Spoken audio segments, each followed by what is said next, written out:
Hello! So Drogo eventually showed up, which is great. So, we're gonna get the show started soon. We're in lobby for New Gettysburg. And the next map is Frozen, and I can't figure out the third map because they didn't put it down. I don't want to... Yeah. So, on one hand, I'm a little bit sad that this isn't double elimination. On the other, I'm very happy that we are just going to be blazing through the brackets. But Drogo and BC is probably the one match I'm looking most forward to. The other ones are mirror matchups, first off, and I'm a lot less obviously hyped than those. But BC is the only Terran to make it to the round of 8. And BC and Drogo have both had very interesting matches getting here. Drogo, specifically, not maybe in this tournament, but if we rewind time, watching him play against Uthermal. Uthermal didn't even make it to the top 8 here. So it's kind of funny just seeing what type, just trying to guess what type of TVP we'll even have. Beastie is like, I would say 100% willing to do Cyclone or Mech or anything if he has a build for it. And on the other hand, he might just play Standard. Alright. Well, I was worried about something, but let's do the intros first. In the bottom right, as the yellow Terran, he is Beastyqt. Oh no, I don't know what we're worried about. The opposite side, it's going to be the red Protoss Drogo. Beastyqt did use that guy doing the proxies in the middle of the map. And it worked when he did it, to be fair, so it's not exactly bad. And it actually apparently was influenced, I think, from yesterday's last night, so 2 nights ago, I guess. It's weird because it's in Korean time, right? GSL, where apparently the same thing happened. I only got to watch those VODs like last night, so I was a little behind, I suppose. But he's not doing it. Like, he didn't send the SCV out to put the proxy down. And it is just going to be... so far, a more regular build, probably just a 1-rack expand, actually. But it's a best of 3. Unfortunately, we just saw Lambo get knocked out very quickly in a ZVZ that was full of, well, Ling all-ins, which seemed to be the old-fashioned way of trying to kill your opponent really quickly. The most common way nowadays is to, you know, do that roach push without upgrades out layer. That may work out better for him, by the way, too, because he is playing in the EPS playoffs as well. So had that been like a really long series, or had he been in the semifinals, there may have been conflicts later. Again, players double booking, etc. This seems to be the topic of the day. So him losing here was not so bad. That actually solves a lot of other problems, funny enough. Yeah, I guess so. Nurchio might have a bit of a scheduling conflict, as he is, I think, playing in a Shoutcraft today. Like, I'm not sure if he's a backup or he actually has a lot of time. It, of course, depends on how many other games, how they go, right? But since it is a best of 1, I mean, ideally, it just doesn't bother anyone at all. But worst case scenario, we have to wait like 15 minutes, like we just did for Drogo. And wow. That feel, when Zomgrip's either assuming Nurchio loses his best of 1, or doesn't realize that he can play multiple games. He's playing against Innovation, who is on a 12, almost 13 streak. I will say it's a fair point, but let's not discredit him too much. He was the man to take down the unbeatable Byun at one point. Oh, yeah. And you know what? Innovation is getting tired just about now, so that might happen again. I'm just kidding. Tired of making lots of money. Anyway. Like Total Biscuit. Ugh, PayPal's limitations. You can't send me $1 million. Yeah, that kind of goes in hand with, like, the hopefully it doesn't bother anyone, as in, like, he wins maybe when it's, you know, the best of 5 for the other people, and, you know, he still has a time to play. Or he loses this series, and, like, in this tournament. Like, Nurchio could lose it all or win it all. Unfortunately, if he wins it all, that might get a little bit awkward, timing-wise. But I guess we'll come to that when we actually get there. This is a best of 3 with a TVP, which is not going to be as short, it seems like already, as that ZVZ. Drogo can certainly do adept all-ins, but I wouldn't call him like a cheesy guy at all. Beastyqt does have really weird builds, but we already see that he hasn't done them this game at least. Maybe the next on Frozen Temple he has something planned, but here it is just a very simple What Am I drop. Simple doesn't mean bad, however. The What Am I drop may or may not get damage in and of itself, but oftentimes it is all about that information. And I guess the funny thing you gotta consider with Drogo that we have discussed before is this guy is not exactly Neeb in terms of he's not throwing insane adept all-ins at you. He's not doing DT rushes or proxies like, say, Mana would. He is very different when it comes to the Protoss playstyle. I'm just going with a regular build today, or for this game. Well, that's kind of what I mean, though. Like he'll, how to phrase it? It's like the Pult of Protoss, right? Like he always seems to just play standard, some variation of it. Ah, yes, the Pult of Protoss. Yes, quite. Oh wow. I bet you wish you were watching Shoutcraft right now. Why? What's going on in Shoutcraft? I Mass just saw what you wrote in Cyclone Skype, Liberator. bro. I know that I woke up and it was innovation using Cyclones versus Ryong, and I was like, oh my. Who's actually playing right now? He is playing against Hurricane, who would be a sniper, but he's getting sniped right now. Well, actually, it's a pretty good game. As far as I can see, I mean, it's unless like a monitor and like a reduced size box. It's like on low quality too, so it doesn't have the stream. It's like some of those blurry things look blue in like Terran. Anyway. Where's Zamriel's priority, sorry. Yeah, exactly. So, Widowmine drop is going to be not bad if he saves the medevac. Unfortunately, with the probes around, it doesn't get any shots off. That would have been dangerous had it did. And he just barely will save the medevac, so that's okay. Like, never ideal, but it's 2 base Widowmine drop, so the medevac survives. Maybe you pick up 8 Marines, you come back later. Maybe you do just cut your losses right then and there, try and do something with Liberator. It sucks, but it happens. And unfortunately, since Drogo... Oh, he gets caught in the middle of the map, too. Oh, that sucks. That really sucks. Yeah, Drogo also kind of predicted dealing with Widowmine drop really easily, so he got a 3rd base very early, and it's finishing right now. Which, it's supposed to happen if you're dealing with a Widowmine drop. That is definitely the weakest thing about the Widowmine drop build. Lack of production for a follow-up, and lack of actual building killing power, so a Nexus like would never die, but probes could. And this follow-up push, you know, could be a little scary. Some Terrans are forgoing the tank, you know, and because of it are dying to Blink Stalker counters, but he at least got 1 tank. Obviously that delays your stim. That's one of the reasons not to get the tank. And your combat shields, but it does provide a lot of safety against a push. Well, he does have to worry about behind his mineral lines. Tanks are in range of that, or tank is in range of that by the looks of things. He's hesitant to bring the Marines over. I think he's really worried about the Stalkers blinking through the front or something, but yeah. nah, does decide to chase it off, and the Viking is going to help make sure that doesn't come back in so easily. Yeah, so this has been pretty easy defense. Bit of a mistake with the command center. He's building SCVs out of it instead of orbiting. There we go.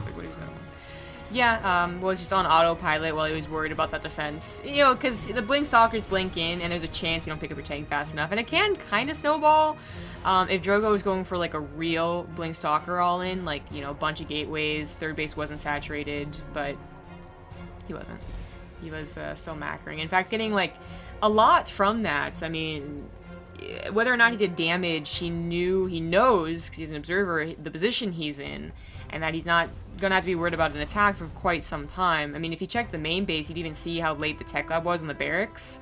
Unfortunately, he did not. But double forge, certainly something you can get away with. Waiting to put down production until, well, while a 4th base is put down is something that is, okay, a little bit excessively greedy, but probably you can get away with. That's just excessive. That's uncalled for, Drogo.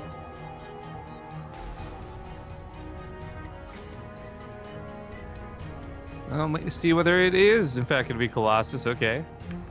Just going to start the hypotheticals for disruptors, but Colossus are pretty robustly good units.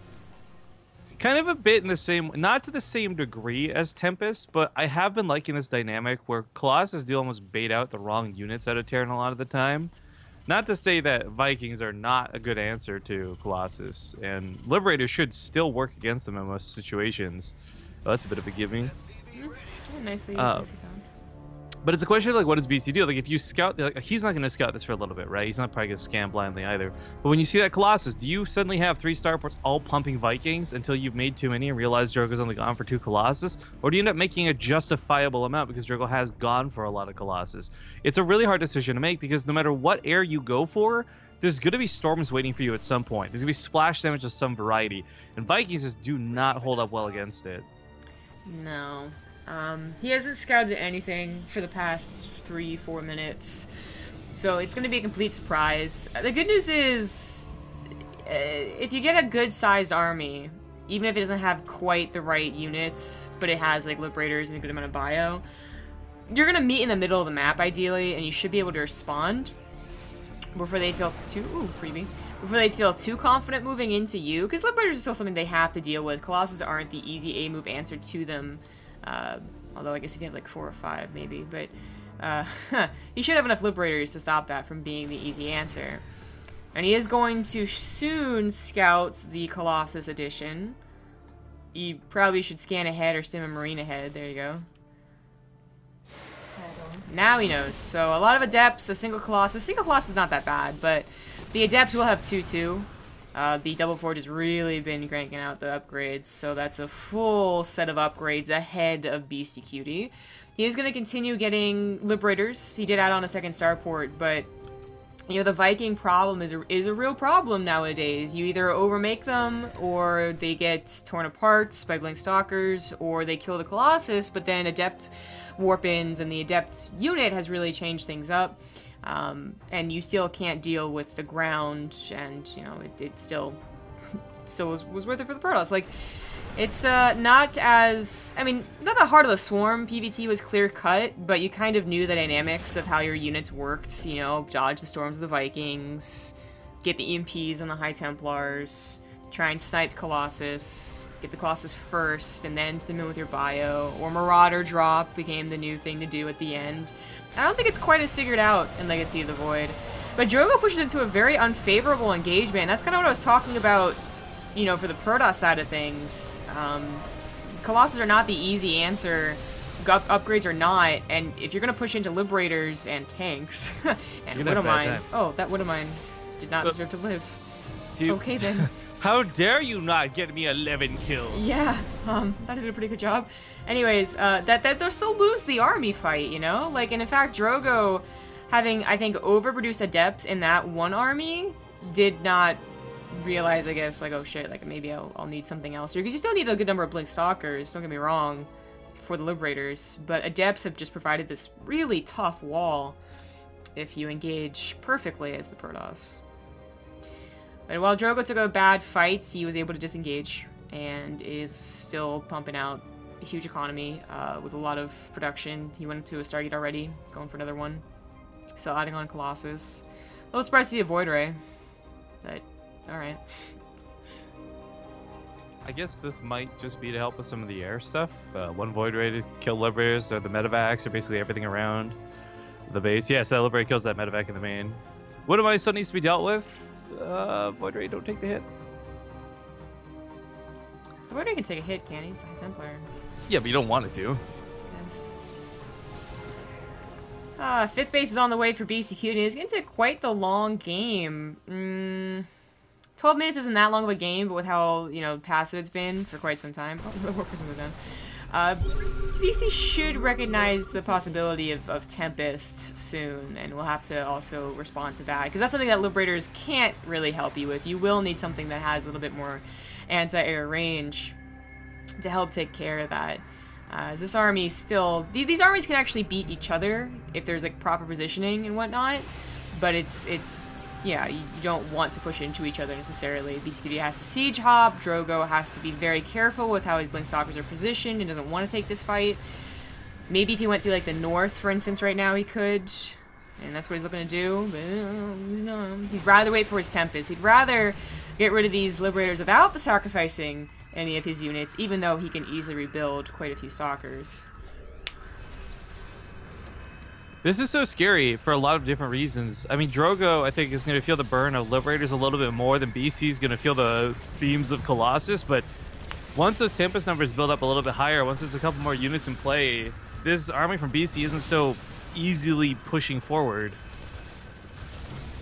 Like, right now, we're not even seeing, like, that, no offense to BC, like, complex of a leapfrog effect. He's just kind of throwing them all down. If he gets on top of the Tempest, focus those down, that'd be really nice. Marines giving chase. Couple more Wind Mines in that front line. Will take out one of the Tempests, but he can't push too far. Colossus are waiting. Wind Mine's pretty scary. He did snipe one Observer and is trying to snipe the other one. Yep. There you go. Takes a bit of a hit for it, but there's not enough Widow Mines. This isn't such a big deal, but of course for Drogo, replacing the Observers are. You've got Revelations coming down out of this Oracle every once in a while, and that's not so bad. But you need that robo production to be building Colossus, not to be building Observers. Yeah. Oh, this fight goes down the middle of the map. Beasty's just going to lose out on his bio if he takes it. He'll trade out for a good chunk of the Stalkers. That's kind of nice, limiting the anti-air, but still, the problem remains, like, there's a lot of Drogo's army coming his way. Yeah, and he just lost all of his medevacs. He's trying to build Vikings now. Oh, gosh. Yeah, he's going to be doing no medevac support whatsoever. The Marauders are so essential, too. Not to mention the Marines will be trying to stem for the Tempests. Yeah, he might recognize that soon enough. Like, hopefully with the next round. Ah, no, he didn't. His upgrade's about to finish. Drogo has had a complete set of upgrade leads, I think, every single fight up till now. Because it was just so damn far ahead. But finally evening up here, and in fact, a little bit in favor of Beastyqt's air here, with ship weapons too finishing up. But range, you know, that's range and storm. Don't really care about your upgrades. Vikings are caught with AI, same with a couple Liberators. Still has not built any medevacs. At this point, maybe he really doesn't want to.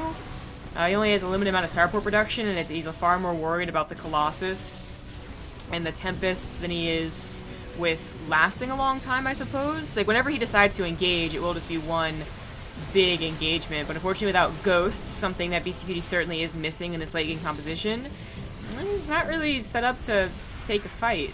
Drogo should win whatever engagement he takes.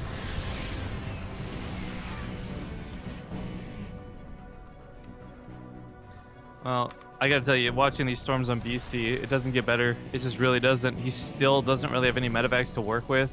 The Viking count, I mean, at this point, the consideration may be abandon ship on the Vikings. You're so worried about the air, you're so worried about your own air, the bio means so little to you. And because Drogo's ground army is shrinking, I can understand that justification. But as we see, these storms hit, and they hit hard, and usually units like Marauders that don't care, they can't even stim anymore. Yeah. There are quite a few storms left over, I think still like 3. If he's playing it right... Oh, no, he's not. I was gonna say, he will have backup storms as well. Okay, now there you go. These will be for backup storms, they can be for Archons, honestly at this point. Anything is pretty good. Beastyqt should be transferring over to Ghosts for mass EMPs, but he's barely on not quite 5 bases. I'm glad that he realized he could take an island base, of course. Like, kudos to that, but he hasn't taken it yet. Maybe he just sent it down there and didn't realize, and we'll realize soon. Hopefully, yeah, dropping mules over there would be fantastic. But this base gets chased off in the meantime. Comes in with those Liberators, gonna try and get whatever damage done he can, but they're sitting amongst a lot of storms. It's stormy weather, we got turbulence, folks, and that's gonna be the end of the Liberators, and probably well, the end of Beasty's army. I want to say, like, as Drogo gets wiped out here, he's got money. Beasty doesn't. That's certainly true, but that fight went surprisingly well, and mostly because all of his blink stalkers had died, so they couldn't kill the Liberators of the Vikings. That's very true. Flanking from the side, going to get as much as he can. I mean, I don't know when or how or why Beasty's able to squeeze out more medevacs, but it's winning him the fight here against these Stalkers. Yeah, as soon as he realized he didn't have Stalkers, he warped in Stalkers, which are then now bad against the leftover bio. So that ended up being a much better engagement for Beastyqt, a lot because Drogo, I think, realized he probably could force the issue. I still think he was okay doing that. He's training to go with Disruptors now, which is really interesting. Beasty finally going to land that island base as well. You know. I guess, do you make this into a plan? I feel like you just make this into an orbital, right? Like. I think a planetary would still be worth it if there was warp prisms everywhere, you know. But Beastyqt has killed all of them. Right. Well, the consideration at this point, I think, has got to be like you're more likely to lose that to Tempests than you are to Stalkers. Oh. Yeah, you're probably right. I mean, if Drogo were to scout this base, he has 2 options: mass warp-ins if it's an orbital, or Tempest if it's a planetary. I like that it's an orbital. I think it's a better choice. Plus, the extra mules at this point in the game going to help Beasty out a lot. Something where he doesn't want to have to be building SCVs anymore. He's actually got the right amount. He doesn't need more SCVs. He needs more mules. Just realized no Dark Shrine either. There's quite a few missile turrets, but, you know, usually that's a worthwhile addition when you're banking a lot. Not that Drogo's banking much anymore. He's really rebuilding very expensive units: Disruptors, High Templar, Tempests, Colossus. But he might have messed up with that trade. He had a bigger bank, and for a while he still had a bigger army, but Beastyqt, while he didn't have a bank, he had a very consistent economy with this base here, and has started to take back the army supply. Not gonna decide to engage. Realize there's gonna be mass warp-ins probably, and just will leave. Scan goes in the middle of the map to see if there's any, you know, double punch combo going down. Not really. We'll just retreat from this base because it's not a planetary. Man, that command center came all the way from the main too. He's like, came all the way out here, drove 7 hours of traffic for this bullshit. Yeah. Unfortunately, the medevac drops aren't really working because they're flying through Tempests, but yeah, has to drive back. He turned that car right around. Oh, okay, well, this medevac drop really not working out now.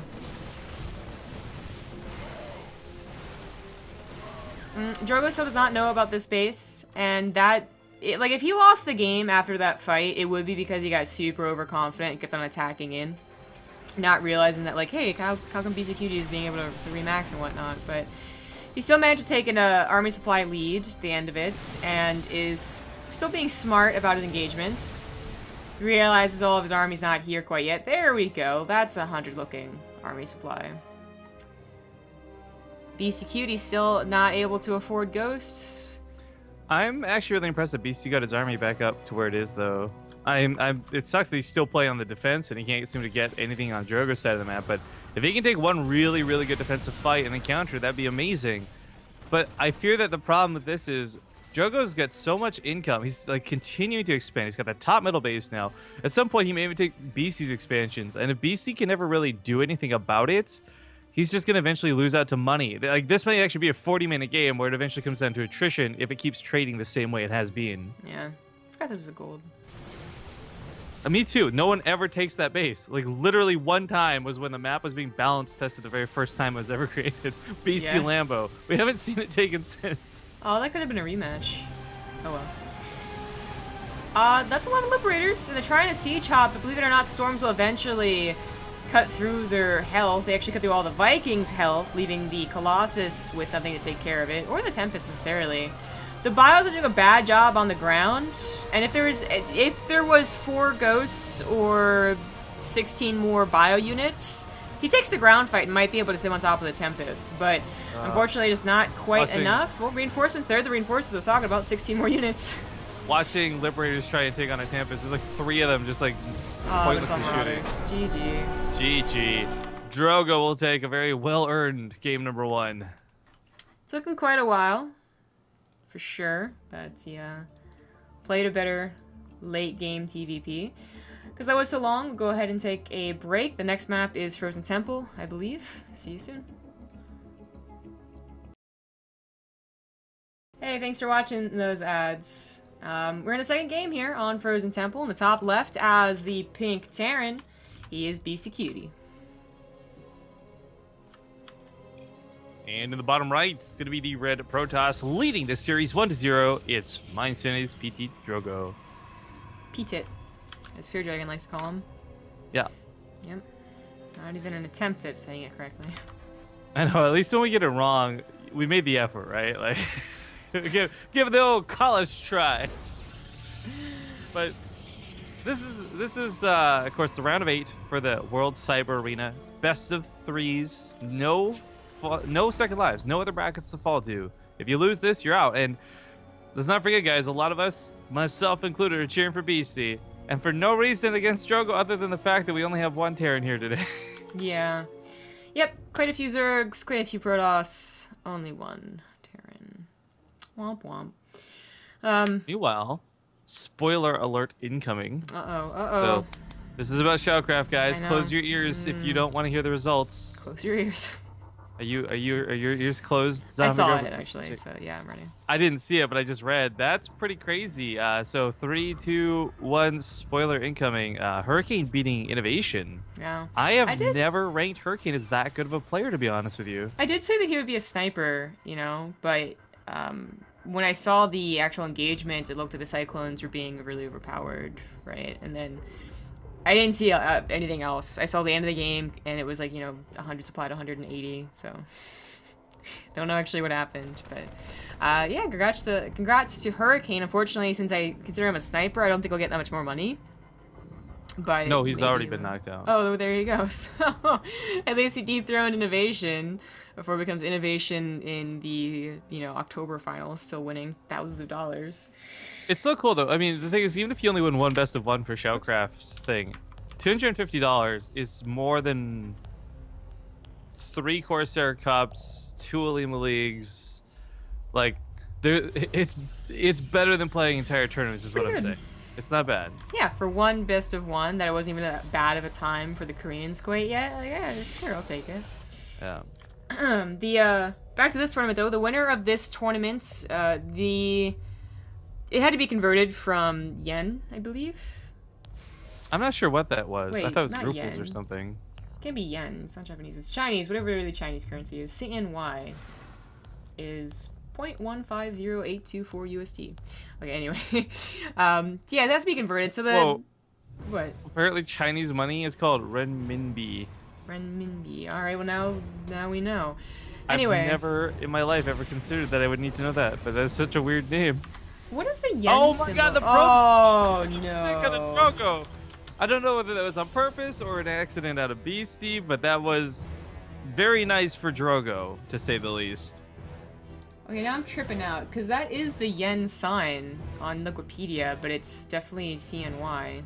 Maybe it's the same thing like Canadian and American dollars. Same dollar sign, different actual. Yeah, I guess so. Cool. Well, now I know. Anyway, the winner of this will get about $7,500, loser about $4,500, and third place, because there's no fourth place winnings, will get $3,000, just about. And of course, these are all Europeans, so you got to convert it again. Whatever. They'll figure it out. They can convert themselves and see how much they get. Beastyqt with that Reaper denial already not looking so hot and getting any of that money, as he did lose the first game. But he's trying to mix things up, taking some inspiration from innovation over the past week, I guess. And we've been seeing a lot of this, actually, from the more experimental turn players anyway, so Thermal and Beastyqt, right? I mean, I like it. It's something where it was actually kind of popular at the start of Legacy of the Void. People figured it out, so it became not popular. For example, back up to the games of Hearthstone versus Thermal. When did we cast that, actually? That was WCA, wasn't it? It was like a week ago. Just qualifiers? That was Group A. You're right. No, it was not a week ago. It was like 3 days ago. 2 days ago? Whatever. Point is... Oh, it was a group? Okay, never mind. Yeah, Thermal and Hearthstone had the same thing happen that... Thermal went for a build of Cyclones that worked against Drogo just the days prior, but Hearthstone shut it down pretty hardcore because he recognized and identified what to do. Yeah. Drogo's main problem was letting it snowball, like, he tried to engage thinking like, oh, there's only 1 or 2 Cyclones, then he would lose his army, and then realize, oh shit, like, I can't replace it. So, this is a little bit different. What Thermal did on Frost is very macro-oriented. This is very Frozen Temple-oriented. Well, the scan there is actually kind of important, because if he had seen that there's a Stargate opener, if there's Phoenix, for example, you would need turrets more than bunkers. So this kind of let him know what he needed to build. As he does come in here, though, there hasn't really been much. The fight begins, and the Cyclones are doing okay to start, but they're not killing the heavy-duty units, and the bunkers do not get a chance to complete. The Immortal's Feather Barrier pop, he's actually locked onto it with 2 of the Cyclones, so it'll go down very quickly. Magfield Accelerator is finished after all. But the problem is, once that lock-on's on cooldown, those 4 seconds, those Cyclones are incredibly vulnerable. Yeah, this has already been crushed, in fact. Like, this isn't following up into Stim and just like, okay, well, whatever, I have a third base. This is following up into Mech without a third base. The only thing he really got from it was a cancel on a third for Drogo. I really don't even think that the Immortal takedown was super important, because the follow-up for Beastyqt is so far in the future that Immortals will be replaced. Blinkstalkers will keep on joining in here, and whatever else Drogo wants to do, now that he's realized what it is. I guess he hasn't quite checked if is actually going to go into mech or not, but he'll realize soon. In fact, he could just win, right? Like, if you blink on top of those Cyclones... Okay, 3 Cyclones now, maybe a little bit more questionable. I know he has a War Prism coming over, though. He tears down those Stalkers pretty quick with Cyclones, but same for the Stalkers on the Cyclones. Gonna blink away from that. Now it's 4 Cyclones, and I think Beastyqt is okay now. He's trying to get one of mines, too. It's still so scary, though. I mean, that Immortal only really needs to hit the Cyclones pretty much twice, and they're almost dead, so... It's just interesting to look at that consideration. Like, the Cyclones have a lot of damage versus the Immortal. The Immortal has a lot of damage versus Cyclones, but at the end of the day, the Stalkers are bigger in number, and I think that's what's really going to win this out. Really cool using the Warp Prism to break that lock on. I was going to say, he could maybe even warp in DTs, turn Archons. To be honest, warping in DTs in the hopes that they get swiped on a Cyclone, not also that bad of an idea. They do a ton of damage. Right. And he does warp in the DTs. Oh, yeah, did he realize that was the engineering bay?